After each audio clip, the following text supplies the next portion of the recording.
Me and Professor Alvydas Juocevicious from Lithuania were responsible about the first presentation, underlying the state of art about the diffusion and education of new technologies in Europe. Professor Juocevicious has some health problems, unfortunately. So I'm going to present his part of the presentation, the first part, and I would like to be excused because it's difficult when you present something that is prepared by a colleague. So we'll say a few words about state of art on the diffusion of new technologies across Europe. Summarizing healthcare challenges, we have to underline that their survival rates are increasing due to technical advances in medical and surgical care. On the other hand, in the age-related orthopedic and arthritic conditions are also increasing, and together with the aging of the population, the increasing volume of care required is something that challenges the rehabilitation that has to be organized for all those people who need it. So health system costs are rising proportionally, and there are not enough people to serve. So the growth in rehabilitation made a general increase in the potential of technology, robotic devices, and assistive devices. The proposal and availability of robotic treatment in any kind of neurorehabilitation treatments is increasing, and recently various studies showed improving results in patients, in particular after stroke. This is an article that was published by Patricia Poli and colleagues about robotic technologies and rehabilitation, new tools for stroke patient therapy, in which there is underlined that robotic systems can be administered under the supervision of a therapist providing an intensive, task-oriented motor training of the patient's limbs as part of the integrated set of rehabilitation tools, including also non-robotic approaches. So that's why we are here, in order to study the new advances and the needs of education for all the members of the rehabilitation team. So as mentioned by Professor Giustini in his paper about new technologies, that was a position paper published in the European Journal of Physical and Rehabilitation Medicine, there is not a full consensus on the definition of robotic systems, but it is well known that robots tend to do some or all of the following. They move around, they operate a mechanical limb, sense and manipulate their environment, and exhibit intelligent behavior, especially behavior which mimics humans or other animals. The classification of robotic system is also not very clearly defined, and maybe during the following days we will listen to the professional presentation of the people that deal with the creating such new technologies and robotic systems. But just to mention, they're divided into active device, a device able to move limbs. It requires active actuators and may be applied to subjects completely unable to move their limb. The other kind are the so-called passive devices, a device unable to move limbs but may resist the movement when patients move to the wrong direction, which is, as we all know, very important during the rehabilitation. So it may be used for rehabilitation of subjects who are able to move their limbs. The haptic device interfaces with the user through the sense of touch. It is able to generate specific movements, and they're commonly used in rehabilitation settings with virtual environment. coaching device is able to track the movement and provide feedback related to the performance of the subject, commonly used in rehabilitation settings, also with virtual environment. So the devices are often divided into the following categories: end effector-based and exoskeleton-based. We will not go into details. We would like only to present the new technologies. So what is the advantage of robotics and new technologies? Efficient delivery of exercise therapy, more motivating for the patients because they use PC games, gaming, virtual reality feedback. They are standardized and measurable. Convenient for the therapist because they are labor saving with low risk of fatigue, and they need less supervision to some extent. On the other hand, they need much more well-educated therapists in order to perform their application. They're also cost-effective. The technology costs are expected to decrease, and the total health costs are similar with other intensive therapy.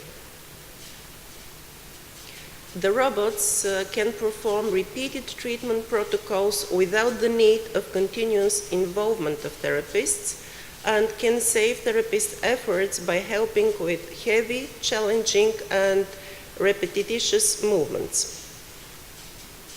So they could provide passive and active movement, so they can perform passive and active exercises, tactile feedback, resistance, appropriate functional movements, and data collection.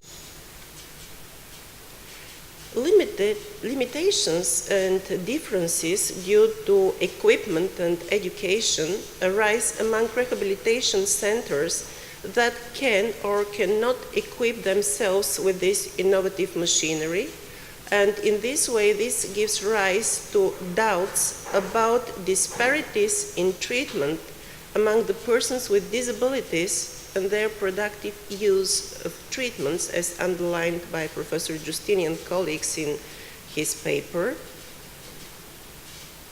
Just presenting a few examples about new technologies.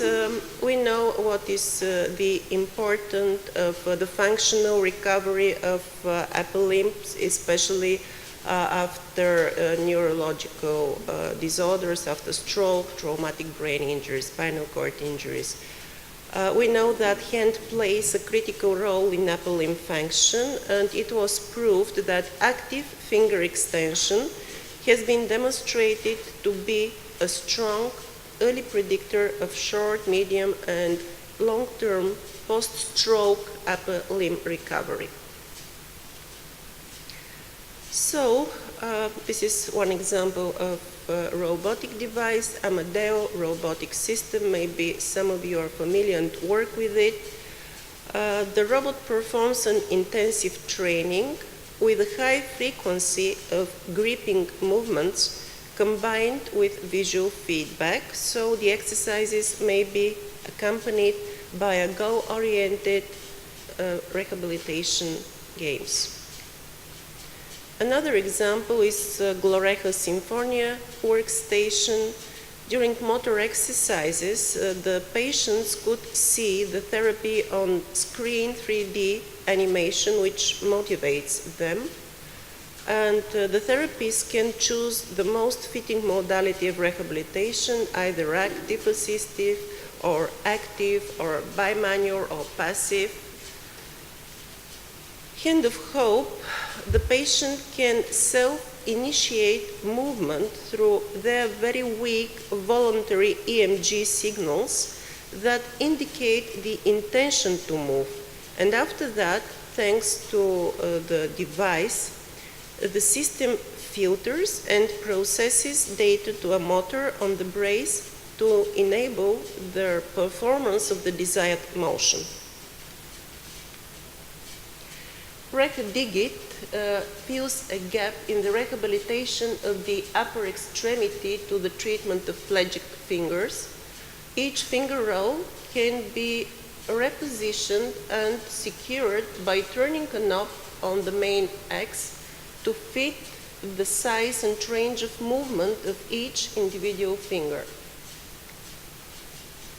Mid-manus wrist device is capable of fitting even a severely impaired neurological patient's hand against gravity, which helps to perform the movements of the upper limb. It accommodates the range of motion of a normal wrist in everyday tasks.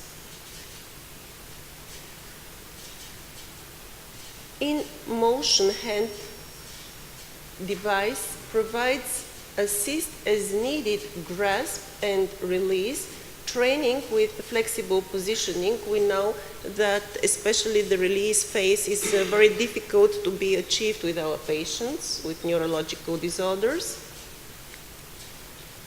Another in-motion arm device, it is interactive technology that is, I'm sorry, I don't understand Italian, so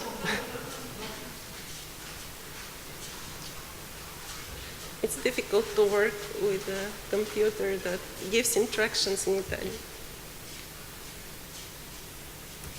Thank you very much.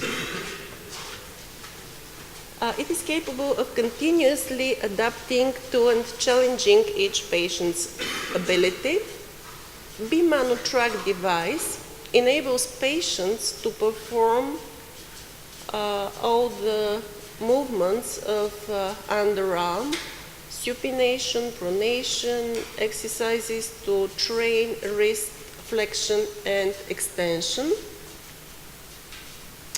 Lower limb examples: gait rehabilitation of patients with central nervous system, such as stroke, spinal cord injuries, traumatic brain injuries. We know that it is one of the most important rehabilitation goals, and it determines whether the patient will be able to return to daily activities or work. That's why it's very important that there are new intelligent devices that can help us in retraining patients and regaining their full functional capacity regarding walking and activities of daily living. Many treadmill gait training uses body weight support system. We are familiar with that, and this is well-known Locomat of Hokoma. Local help gait trainer also consists of body weight support system and active foot orthosis, pedago, and it was designed to create a similar motion as gait and treadmill. Lopez exoskeleton can help to carry out the steps without knowing the exact pre-step path, which is a much more complicated task. GT1 device, it is one of the machines that are based on programmable foot plates. So the feet of the patients are put on separate foot plates whose movements are controlled by the robotic system. And in this way, it could stimulate different gait patterns. Gait Master, it is trainer which allows not only walking forward, but also climbing up and down stairs. And it is possible for the therapist to help the patient by physical contact around the patient's needs. This is Rewalk Gait Trainer. Patients' upper body movements are recorded and are used for initiating and maintaining the walking process. Another robotic exoskeleton designed not only to enable patients to work, but also to perform more heavy physical work.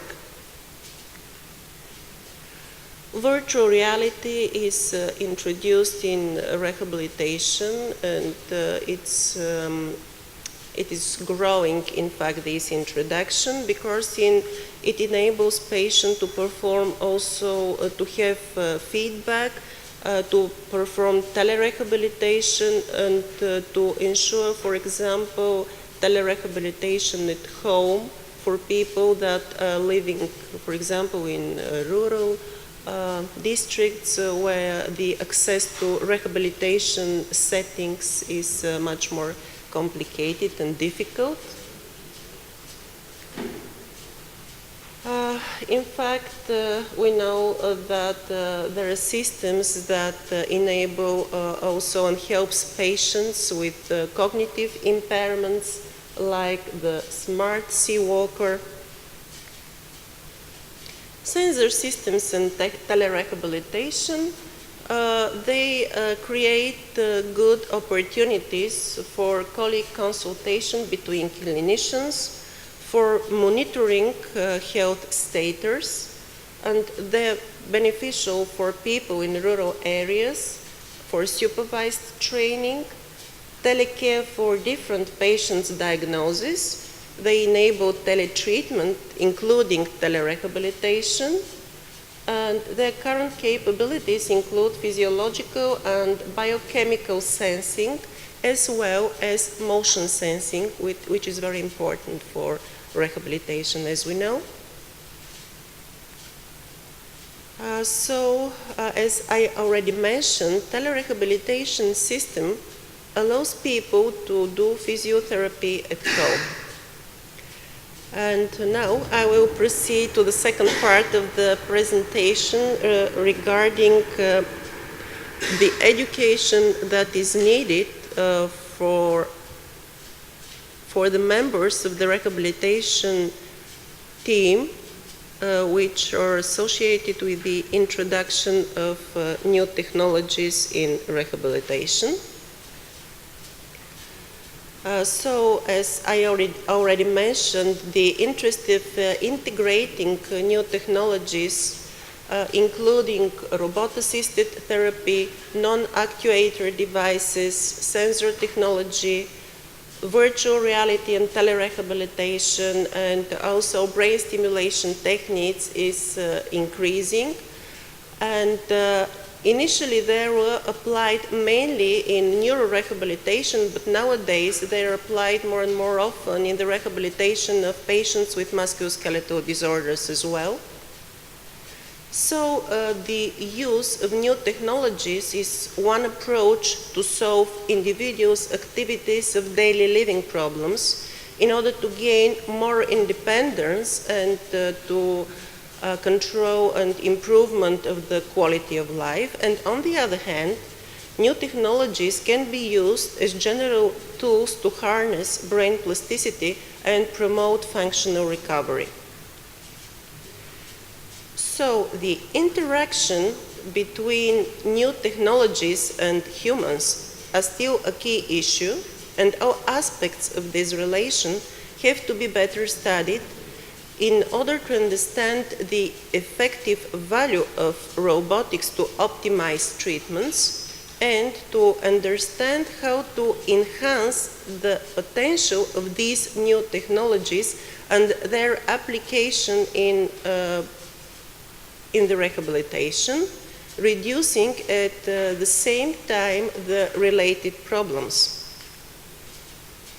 So the main factors associated with the integration of new technologies in rehabilitation are mainly the correct use of instrument observations, clinical and robotic assessment outcome means. It is very important to choose the proper outcome measurement, direct and indirect costs, feasibility studies of new technologies and difficulties in research, and it is very important also the education and health management in the application of these new technologies, and of course the acceptance by patients and professionals. in his paper towards a model of rehabilitation technology acceptance and usability, Kalistari and colleague underlined, and we all are convinced in that the new solution has to be effective, and that's why it has to be accepted by the user, and the user has to be convinced that this is a solution for his or her functional needs. So not only the user, I mean the patient, but also all the members of the rehabilitation team, the PRM doctor, the physiotherapists, have to be convinced of its utility. And in order to be convinced, we need to have the feedback, we need to have the knowledge about the best way in which this new technology could be applied in everyday rehabilitation so that we can be helpful for our patient.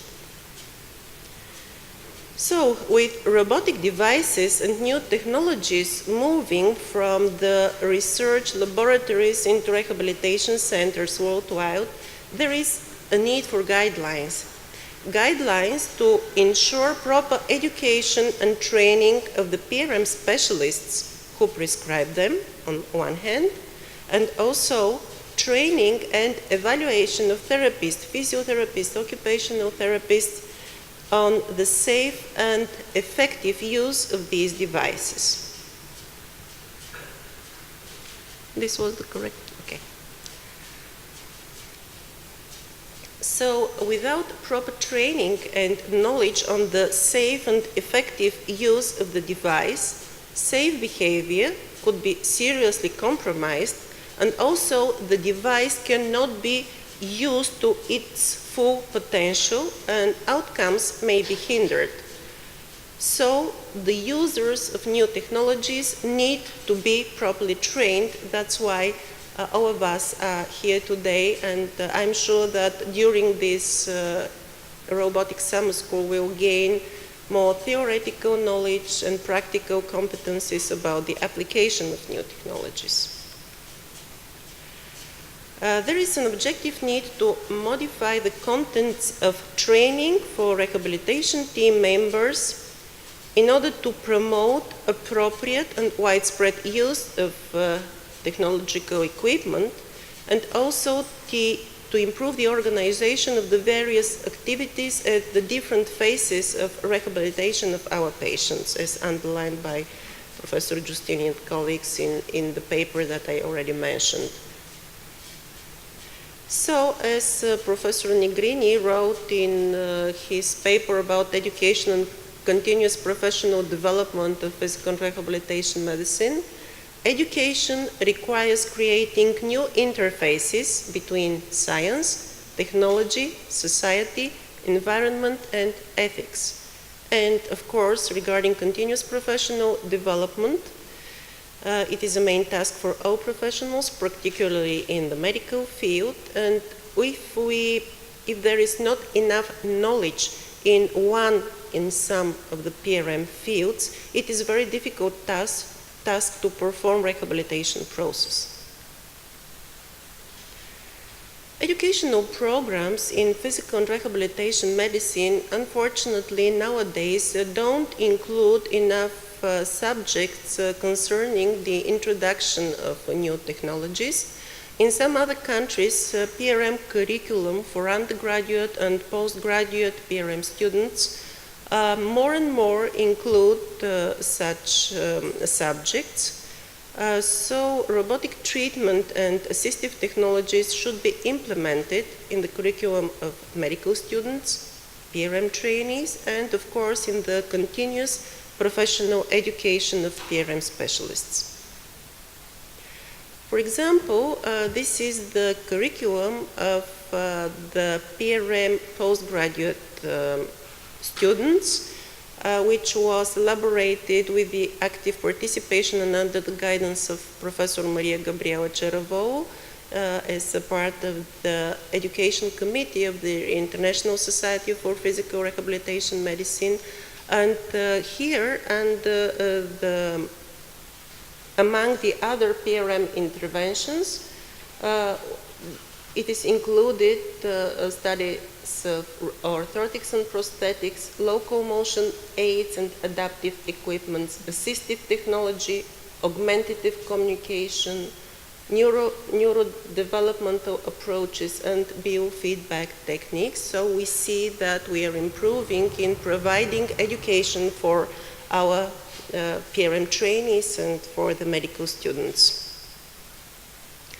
The plan of studies for medical students and PRM trainees should include the main principles of new technologies, benefits and potential problems in their application, of course, the principles of neuroplasticity and functional recovery, but we need direct clinical experience in areas where technological systems are used both for evaluation and treatment of the patients.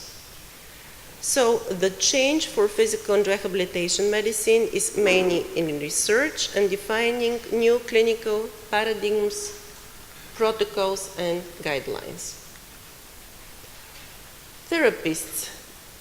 Therapists need specific new skills and new role regarding the previous traditional role of professionals providing treatment directly by hand.